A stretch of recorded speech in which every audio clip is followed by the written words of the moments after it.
اعوذ باللہ من الشیطان الرجیم بسم اللہ الرحمن الرحیم اللہم صلی علی محمد وآل محمد۔ مومنین مومنات، مسلمین مسلمات، اج میں ایک تمہارے سامنے مجرب نسخہ عمل رکھنا چاہتا،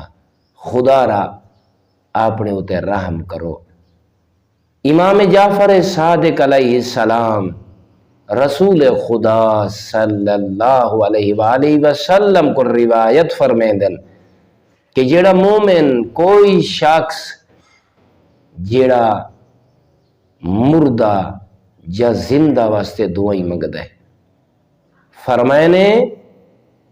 وہ دعا مومن واسطے منگدا ہے یا مومنہ واسطے منگدا ہے، چاہے وہ مومن اور مومنہ مومنین دے وچوں یا مومنات دے وچوں، مسلمین دے وچوں یا مسلمات دے وچوں، ایسی دعا منگن والا بندہ اللہ کو بڑا پسند ہے۔ جیڑا بندہ کہیں مومنین مسلمین مومنات مسلمات واسطے زندن یا مردن دعا منگ دے، اللہ اس عمل دے عوض اس دعا منگن والے دے نعمہ اعمال دے وچ خلقت آدم علیہ السلام تو رکھ کے رہی قیامت دے طلوع فجر تک جتنے اللہ دے صاحب ایمان بندے اور کنیزاں خالق ہونیاں تے دنیا تے آونیاں، اتنیاں نیکیاں دعا منگن والے دے نعمہ اعمال وچ مالک درج فرمیندا ہے۔ دیکھ کے فرمائنے جیڑا مومنین مومنات مسلمین مسلمات واسطے دعا منگدا ہے، انہاں واسطے خیر دی دعا اور جذبہ رکھدا ہے، جلے قیامت دا روز ہو سی حکم پروردگار ہو سی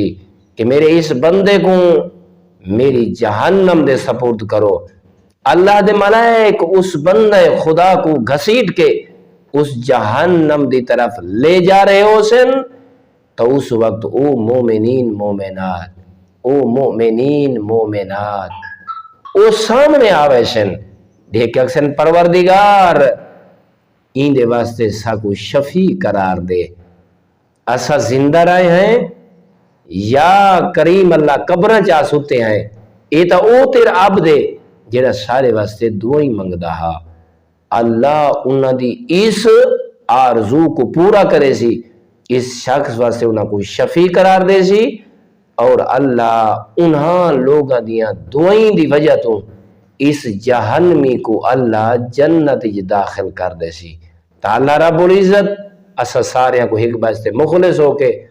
دعائیں ایک بائے بارے منگن، ایک بائے بارے دل کو صاف کرن دی توفیق عطا فرماوے۔